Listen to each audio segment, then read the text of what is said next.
कहते हैं ना कि सत्य कभी पराजित नहीं हो सकता। सत्य कभी पराजित नहीं हो सकता। सत्य को उदय होने में थोड़ा सा विलंब हो सकता है। सत्य को उदय होने में थोड़ा सा विलंब हो सकता है।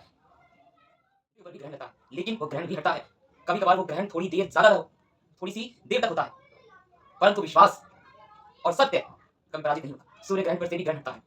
अरे जब देवी देवताओं पर ग्रहण लग जाता है, जब भगवान पर कोई विपदा आ जाती है तो समय लगता है। प्यारी बहनों, सत्य यूनिटी संघ की सभी परिवारजनों, आज आप सभी को मैं एक ऐसी सच के बारे में बताने जा रहा हूं जिसके बारे में आपसे भारत देश के तमाम भक्तगण जानते भी हैं और समझते भी हैं, लेकिन हम लोगों की वजह से हम उन सलाहकों के पीछे जूझ रहे हैं जिसका गुनाह उन्होंने किया नहीं। गुनाह केवल एक किया था उन्होंने, गुनाह केवल एक।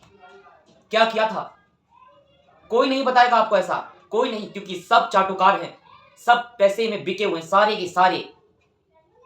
आशाराम बापू जी ने एक काम किया था, एक काम मात्र, वही उनकी जीवन की सबसे बड़ी गलती थी कि उन्होंने सोए हुए हिंदुओं को जगाने की कोशिश की थी। वो कामयाब भी हो रहे थे, हिंदू जग रहे थे, हिंदू एक हो रहे थे। आज समाज में, आज भारत देश में परम पूज्य श्री बागेश्वर वाले महाराज जी, परम पूज्य अनिरुद्धाचार्य जी महाराज, राम भद्राचार्य जी महाराज, अभिमुक्तेश्वरानंद जी महाराज जी इत्यादि इत्यादि बड़े पीठाधीश्वर बड़े स्तर पर जो कार्य कर रहे हैं हिंदुओं को जोड़ने की, हिंदुओं के लिए पैदल यात्रा, जात पात की करो विदाई, हम सब हिंदू भाई भाई, जो कार्य आज ये हो रहा है, पद यात्रा हो रही है, ये सभी के साथ से हो रही है। लेकिन उस समय, आज से ठीक 15 से 16 साल पहले संत परम पूज्य आशाराम बापू ने अकेले अपने कंधे पर, उस टाइम पर वही सिंह थे जिन्होंने ईसाई मिशनरियों के खिलाफ कार्य करना प्रारंभ किया था। जो ईसाई मिशनरियों के लोग आके हमारे भोले भाले हिंदुओं को बरगला के ईसाई धर्म कबूल करवा रहे थे, वहां जाकर, झारखंड जैसे देशों में जाकर आशाराम बापू जी ने उनकी सहायता की, उनको बताया कि अपने राम ही श्रेष्ठ है, अपना धर्म परिवर्तन मत करो, एको ब्रह्म द्वितीय नास्ति। उनको बताया कि एक ही पर ब्रह्म है, कौन? जगदीश्वर योगेश्वर प्रभु श्री राम, योगेश्वर श्री कृष्ण ही हमारे हैं। अपने उन्होंने, आप लोग लांछन लगाना तो बहुत आसान बात होती है, और आज से ठीक 5 से 6 साल पहले भी हम भी उसी भीड़ में थे कि हाँ, आशाराम बापू ने बलात्कार किया है, बलात्कार किया, वो बलात्कारी हैं, वो बलात्कारी हैं। हम भी उसी लाइन में थे, क्योंकि हमें सिर्फ इतना ही दिखाया गया, और हमारी आदत भी तो यही बन गई है ना हम भारतीयों की, क्योंकि हम 30 सेकंड की रील में जानते हैं। मीडिया पर जो दिखा देगा, मीडिया भगवान है। मीडिया ने जो बोल दिया वही पत्थर की लकीर है। कोई भी अगर कुछ भी बोल दिया वही पत्थर की लकीर है। अगर कोई तुम्हारे पिता के ऊपर कोई लांछन लगा दे तो क्या तुम मान जाओगे? किसी ने कुछ भी बोल दिया, हम जानते हैं। आज ये राधे राजेश्वरी दास, मैं पूरी सीना ठोक कर कह सकता हूं कि परम पूज्य श्री आशाराम बापू निर्दोष हैं। उनको केवल एकमात्र सजा मिल रही है, मेरे हिंदुओं सुन लो, बापू को एक बात की सजा मिल रही है। किस बात की? कि उन्होंने हिंदुओं को जगाया, हिंदुओं को घर वापसी कराई। जहां बापू जाते थे वहां बापू जाते ही उनका प्रभाव, उनका वैभव और उन पर प्रभु की कृपा इतनी थी कि वहां जाते ही बापू जिस सभा में बैठते थे वहां पर लोग जो कन्वर्टेड हो गए थे वह वापिस घर वापसी करते थे। एक एक बार में हजारों हिंदू अपना घर वापसी करते थे। सिंह की भांति दहाड़ते थे बापू। बड़े बड़े नेता, अटल बिहारी वाजपेयी जी, परम पूज्य अटल बिहारी वाजपेयी जी, वह भी, परम पूज्य मोदी जी। आज क्यों मोदी जी आप भूल गए उनके योगदानों को? क्यों भूल गए?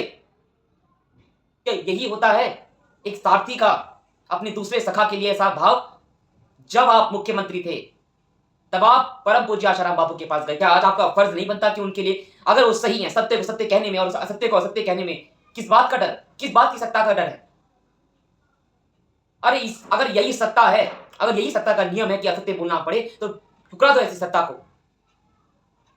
परम पूज्य आशाराम बापू गलत नहीं है, और ये मैं नहीं बोल रहा हूं। हमारे दिल्ली के जाने माने एडवोकेट अश्विनी उपाध्याय जी, उनका भी आप लोग देख रहे हैं यहाँ पे। मैं उनका वीडियो नहीं चला सकता क्योंकि यूट्यूब स्ट्राइक मार देगा इन सब चीजों पर। पता नहीं क्या हो रहा है, जब जब कोई वीडियो डाल रहे हैं तुरंत ही स्ट्राइक मर जा रही है। लेकिन आप जाइए और उनकी वीडियो को सर्च मारिए। अश्विनी उपाध्याय जी, शंकर जैन जी, धुरंधर सनातन धर्म के लिए कार्य कर रहे हैं। हम किसी के मजहब, पंथ या किसी और धर्म के विरोधी नहीं है। केवल मेरा मत है कि संत परम पूज्य आशाराम बापू निर्दोष हैं। अगर वो उस टाइम पर, अभी भी अगर बापू बाहर रहते ना, तो आज इस भारत देश की दशा कुछ और होती।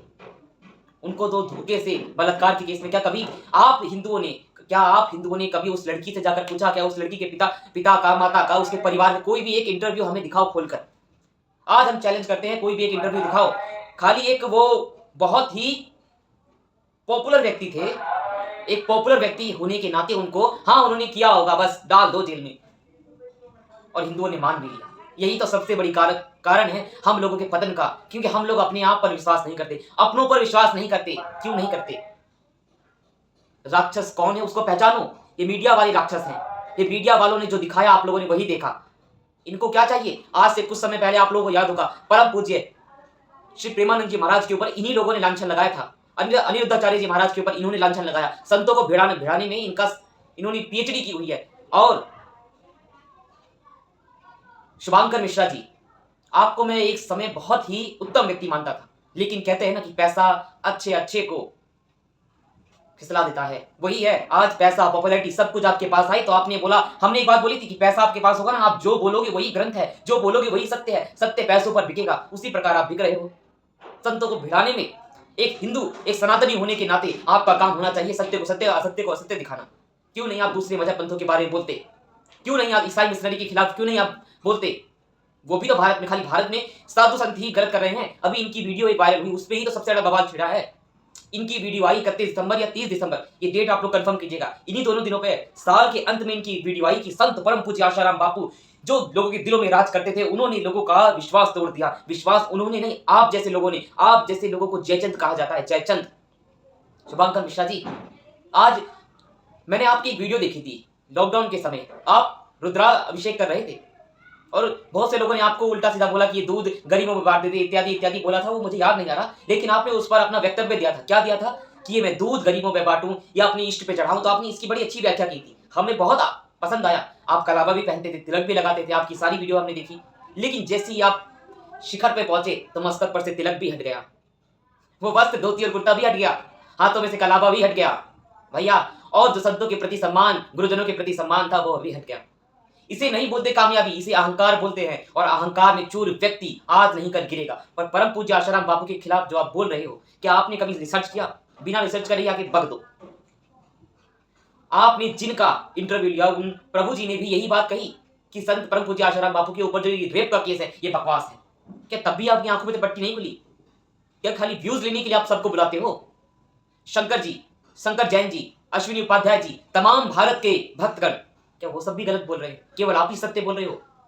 क्या आपका काम नहीं है कि सत्य को सत्य दिखाना और सीना ठोक कर बोलना कि भारत के संत ऐसा नहीं कर सकते? हाँ, कुछ है, लेकिन उसमें संत परम पूज्य आशाराम बापू नहीं है। नहीं, संत परम पूज्य आशाराम बापू निर्दोष है, निर्दोष है, निर्दोष है। और भारत के लोगों को समय ने अगर करवट दी है, आज परम पूज्य आशाराम बापू का केस फिर से चर्चित में है सोशल मीडिया के कारण। उस टाइम पे 2012-11 के टाइम पर सोशल मीडिया ना होने के कारण हमारे परम पूज्य आशाराम बापू को जेल की सलाखों के पीछे जाना पड़ा, सत्य बाहर नहीं आ पाया। लेकिन आज आप सभी मीडिया वाले, पॉडकास्ट वाले, जो ये मीडिया वालों ने किया था, जो विधर्मी लोगों ने किया था, यही लोग हैं। लोग हम लोग को बरगलाते रहते हैं कि मुसलमान ईसाइयों से खतरा, खतरा, इन लोगों से खतरा है। ये लोग जयचंद, इन जैसे जयचंदों की वजह से भारत देश बर्बाद है। ये लोग कभी उन्नति नहीं होने देंगे। इन लोगों को खाली पैसा चाहिए, पैसा लेकर विदेश में जाएंगे, वहीं ऐश मौज करेंगे। जय जय सीताराम। तो मेरे प्यारे भाइयों, इस वीडियो को सुनो और परम पूज्य आशाराम बापू की आप पुरानी वीडियो जाकर तो देखो। उनकी कथा, एक कथा सुनकर, मात्र एक कथा उनकी सुनकर देख लो। अगर आपको लगा कि संत परम पूज्य आशाराम बापू की व्यक्ति के चरित्र, व्यक्ति के बोलने से, व्यक्ति के प्रभाव से ही पता चल जाता है कि उसका व्यक्तित्व कैसा है, कैसा चरित्र है उस व्यक्ति का। परम पूज्य आशाराम बापू निर्दोष है मेरे भाइयों। अगर समय ने करवट ली है तो हम लोगों का फर्ज है कि अपनी उस गलती को सुधारने का भगवान ने हमें एक और अवसर दिया है। अब नहीं मिलेगा भैया। अगर ये अवसर भी निकल गया ना, तो इसके बाद और कोई अवसर नहीं मिलेगा संत अपने गुरुजनों को न्याय दिलाने के लिए। अभी वक्त है मेरे बच्चों, एक बार इस केस को फिर से खंगालो, फिर से रीओपन करने की मांग करो। और परम पूज्य आशाराम बापू के ऊपर जो लांछन लगा है, उस लांछन को, उस दाग को हम लोग को मिटाना होगा, क्योंकि वही वीर थे, वीर हैं अभी भी। लेकिन जो लांछन लगा है, उस लांछन को हम लोग को हटाना होगा। परम पूज्य आशाराम बापू निर्दोष हैं, निर्दोष हैं, निर्दोष हैं। इन मीडिया वालों पर विश्वास मत करो मेरे प्यारे बच्चों। इस वीडियो में तो मैं पूरी बात नहीं कह पाऊंगा, बहुत लंबी वीडियो हो जाएगी, लेकिन आप लोग समझदार हो और इस बात को आगे पहुंचाओ। संत परम पूज्य आशाराम बापू निर्दोष है, निर्दोष। जय भवानी।